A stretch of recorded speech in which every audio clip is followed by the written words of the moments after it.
I'll never forget that sweltering summer evening when my car decided to give up on me. The sun had just begun to set, casting a warm orange glow over the rural road I was driving on. The air was thick with the scent of wildflowers and freshly cut grass, a sweet aroma that usually lifted my spirits. But not that day. That day I was too frustrated, too anxious, and too determined to let a broken-down car get the best of me.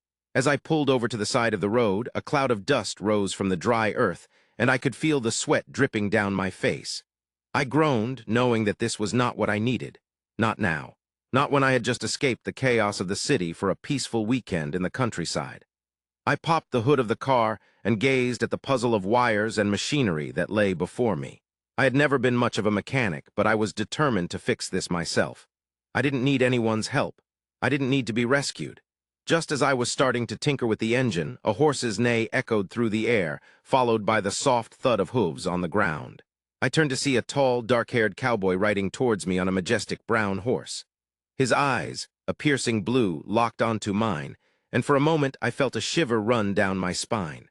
As he dismounted his horse and approached me, I couldn't help but notice the way his worn jeans hugged his legs, the way his plaid shirt clung to his broad shoulders.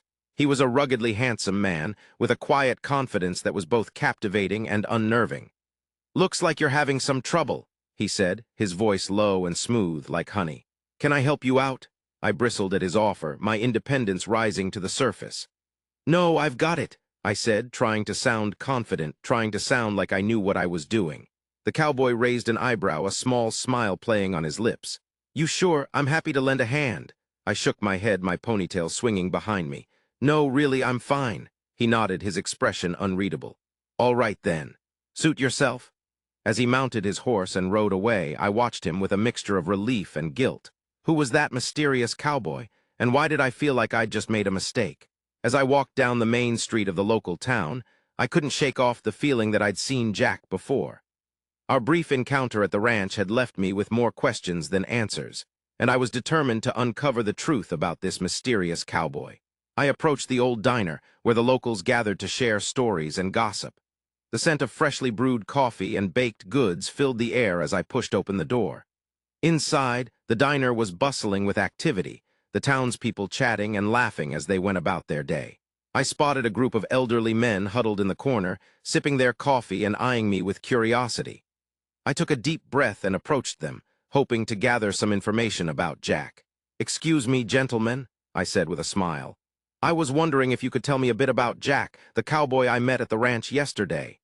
The men exchanged uneasy glances, their expressions suddenly guarded. "What do you want to know?" one of them asked gruffly. I sensed a reluctance to share information, which only piqued my curiosity.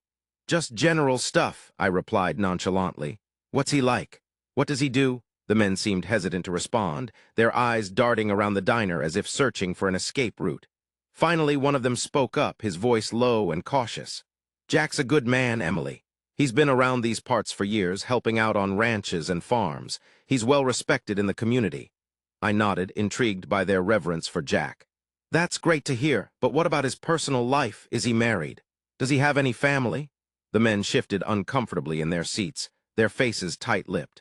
It was clear they were unwilling to discuss Jack's personal life, and I began to wonder if there was more to his story than met the eye. Just then a kind-faced woman approached me, a warm smile on her face. "Hi, Emily, I'm Margaret, the diner owner. What brings you to our town?" I smiled back, grateful for the interruption. "Hi, Margaret. I was just asking these gentlemen about Jack, the cowboy I met yesterday." Margaret's eyes sparkled with amusement. "Ah, Jack. He's a local legend, that one. Always helping out those in need, never looking for recognition or reward. He's a humble soul, and we're lucky to have him in our community." As I chatted with Margaret, I began to piece together a more nuanced picture of Jack. He was a man of great kindness and generosity, respected by the townspeople for his selflessness. But despite their admiration for him, there seemed to be a veil of secrecy surrounding his personal life. My curiosity was piqued, and I couldn't help but wonder what secrets Jack might be hiding. As I left the diner, I felt a sense of determination wash over me. I was going to uncover the truth about Jack, no matter what it took. I'd been exploring the countryside for hours, the sun beating down on my back as I rode my horse through the rolling hills and green pastures. I'd been feeling cooped up in the small town, and the fresh air and open spaces were just what I needed to clear my head. As I crested a small hill, I caught sight of a sprawling mansion in the distance. My curiosity was piqued. Who could own such a grand estate in the middle of nowhere? As I drew closer, I realized with a start that I'd stumbled upon Jack's home. I'd had no idea he lived in such luxury. The mansion was enormous, with tall columns and large windows that sparkled in the sunlight. A lush green lawn stretched out before the house, dotted with beautiful gardens and a sparkling pool. I felt a pang of surprise and maybe even a little embarrassment. I'd had no idea Jack was so wealthy. I'd assumed he was just a simple cowboy content with his rural life. But this was something entirely different. I wondered how he'd made his fortune, and what his life must be like living in such opulence. I hesitated for a moment, unsure if I should continue on my way or take a closer look. My curiosity got the better of me, and I carefully guided my horse closer to the mansion. I caught a glimpse of Jack through the window, lounging on a plush couch and sipping a drink. He looked so relaxed, so at ease in his luxurious surroundings. I felt a shiver run down my spine as I watched him. I'd never seen him like this before. In town, he was always dressed in his cowboy gear, rough and rugged. But here, in his own home, he looked like a different person, a person of wealth and privilege. I was so caught up in my thoughts that I nearly forgot I was trespassing. I quickly turned my horse around and began to make my way back down the hill, my mind reeling with questions. How did Jack's wealth affect his relationships with others? Did he use his money to influence people, or was he genuinely kind and generous? I couldn't help but wonder, and I found myself wanting to know more. I walked into the grand foyer of Jack's mansion, still trying to wrap my head around the fact that the rugged cowboy who had been helping me on my farm was actually a millionaire. The high ceilings, crystal chandeliers, and lavish furnishings were a far cry from the simple, rustic life I had grown accustomed to. I couldn't help but wonder why Jack had kept this part of his life a secret from me. As I turned to face him, I saw a mix of emotions on his face. Guilt, nervousness, and a hint of vulnerability all swirled together, making me feel like I was seeing him for the first time. "Jack, why didn't you tell me?" I asked, trying to keep my tone neutral. He took a deep breath and rubbed the back of his neck, a gesture that had become familiar to me over the past few weeks. "I know it seems crazy, Emily, but I've been trying to keep this part of my life separate from everything else. I didn't want anyone to know, not even you." I raised an eyebrow, intrigued. "Why not?" Jack sighed and looked around the room, as if searching for the right words. "I've always felt like people see me differently when they find out about my wealth. They start treating me like I'm some kind of prince, like I'm above hard work and struggle. But that's not who I am, Emily. I'm just a guy who likes working with my hands, who likes helping people, and who likes living a simple life." I watched as he walked over to a nearby window, his eyes fixed on the rolling hills outside. "I know it sounds silly, but I feel like if people knew about my wealth, they'd see me as a different person, and I don't want that." I felt a pang of understanding in my chest. I knew what it was like to be judged based on appearance or circumstance. I had been there myself many times, and in that moment I realized that Jack's secrecy wasn't about hiding the truth. It was about protecting his sense of self. "Jack," I said softly, "I think I understand." He turned to me, his eyes searching mine. "You do?" I nodded. "Yeah, I know what it's like to be seen as one thing, but to feel like you're something else entirely. You want to be seen as more than just your wealth." Jack's face relaxed, a small smile playing on his lips. "Exactly." As we stood there, the air between us seemed to shift. I felt like I was seeing Jack in a new light, like I was understanding him in a way I never had before. And as I looked into his eyes, I knew that our relationship had just taken a dramatic turn. But little did I know, this was only the beginning of a whole new set of challenges. The sun was shining bright as Jack led me to the stables, the smell of hay and leather filling the air. He handed me the reins of a beautiful chestnut mare, her coat gleaming in the sunlight. I couldn't help but feel a little nervous. It had been a while since I'd been horseback riding. Jack, sensing my hesitation, offered me a reassuring smile and helped me into the saddle. As we set off across the rolling hills, the wind in my hair and the sun on my face, I felt a sense of freedom I hadn't experienced in a long time. Jack rode alongside me, his cowboy hat tilted low over his eyes, his rugged features softened by a gentle smile. We chatted easily, sharing stories and laughter, our connection growing with every passing moment. I was surprised by how much I enjoyed Jack's company. He was easy to talk to, and his kind, genuine nature made me feel at ease. I found myself opening up to him in ways I never thought possible, sharing secrets and dreams I'd kept hidden for so long.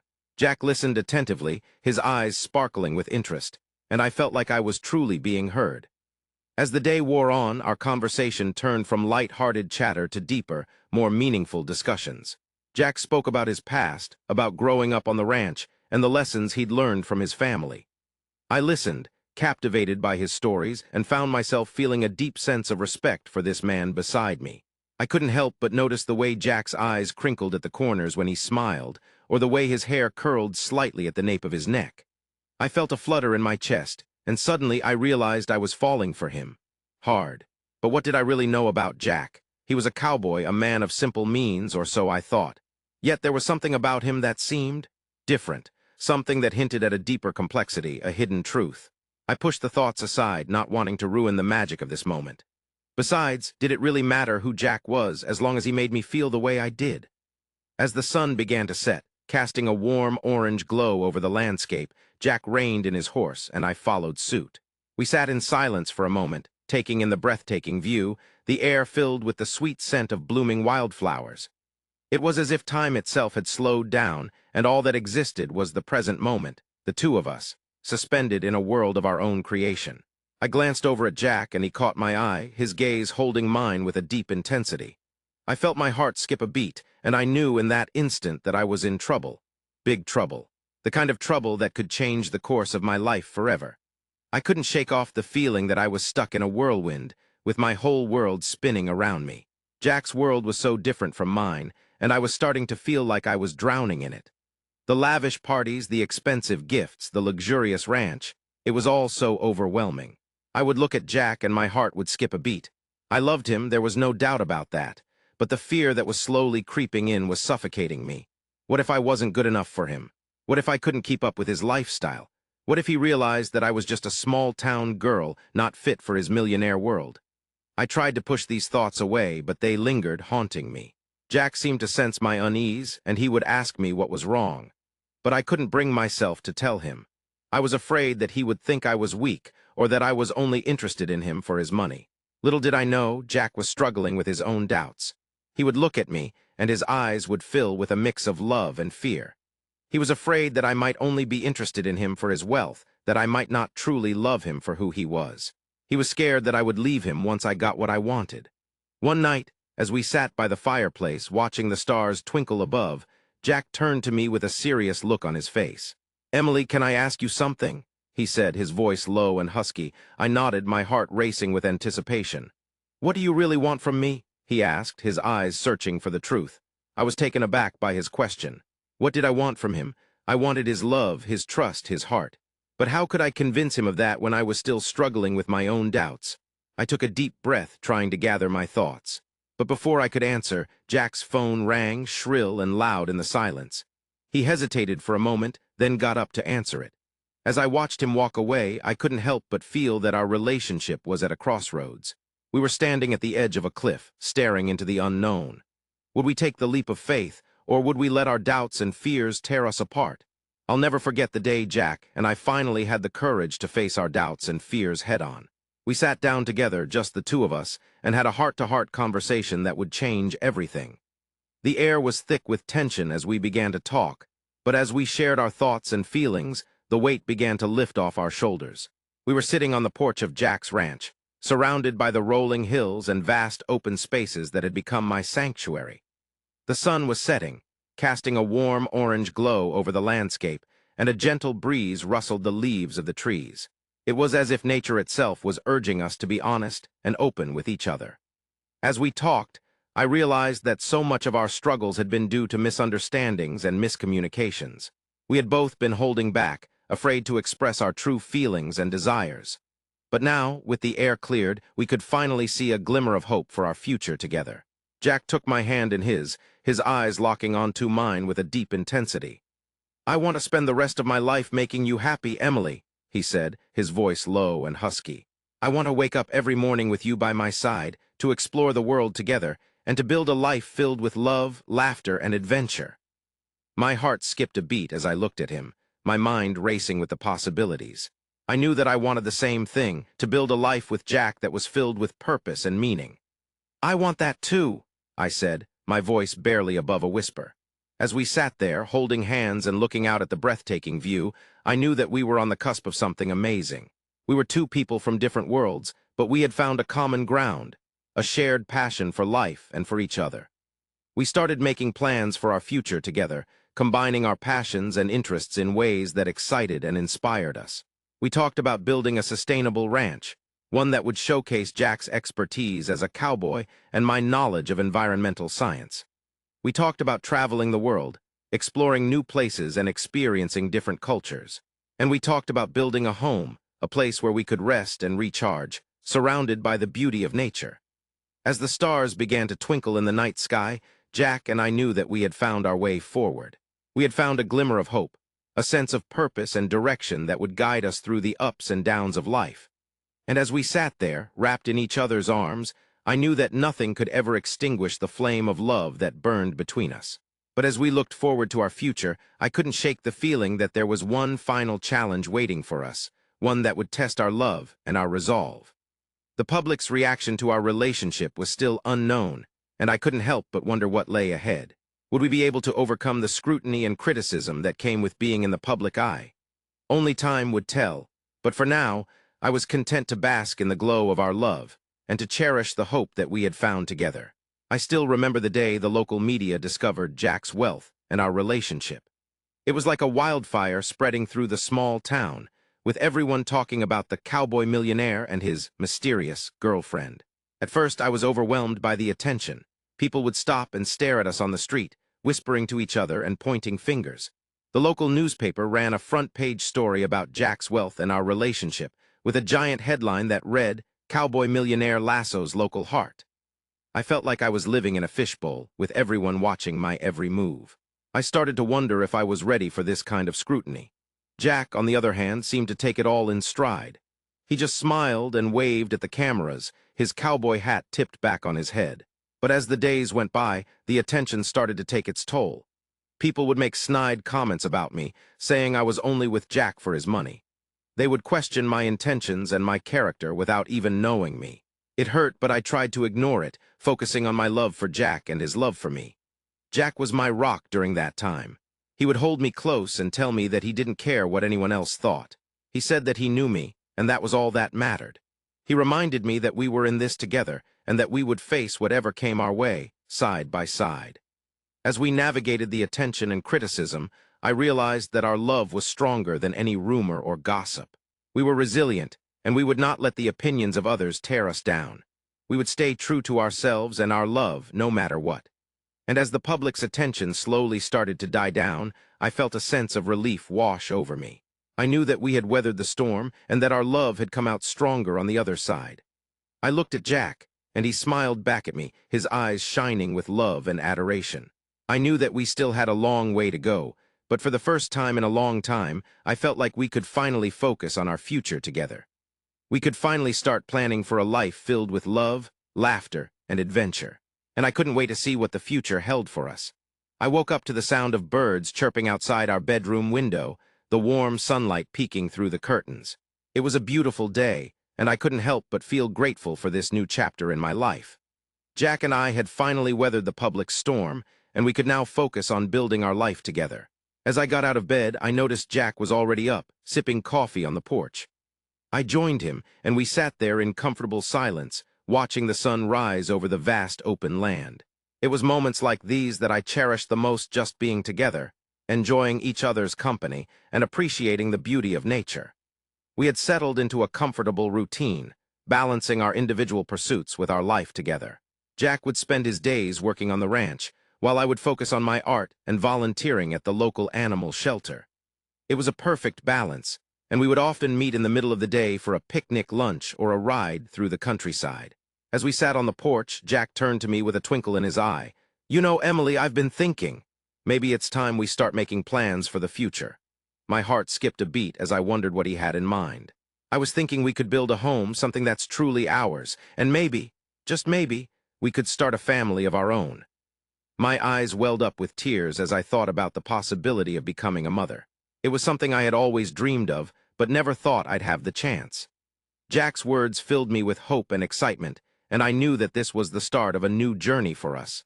We spent the rest of the day brainstorming ideas, looking at blueprints, and imagining what our future could hold. It was exhilarating to think about the possibilities, and I knew that as long as I had Jack by my side, we could face anything that came our way. As the sun began to set, we sat on the porch once again, this time with a bottle of wine and a sense of contentment. We knew that our love would carry us through any challenges that came our way, and we were ready to face whatever the future held. As I stand here, hand in hand with Jack, I gaze out at the breathtaking landscape before us. The sun is setting, casting a warm orange glow over the rolling hills and vast open spaces. It's hard to believe it's been years since we first met. So much has happened, and yet it feels like just yesterday that I was a stubborn, independent woman, refusing to accept help from a kind stranger. But that stranger turned out to be so much more.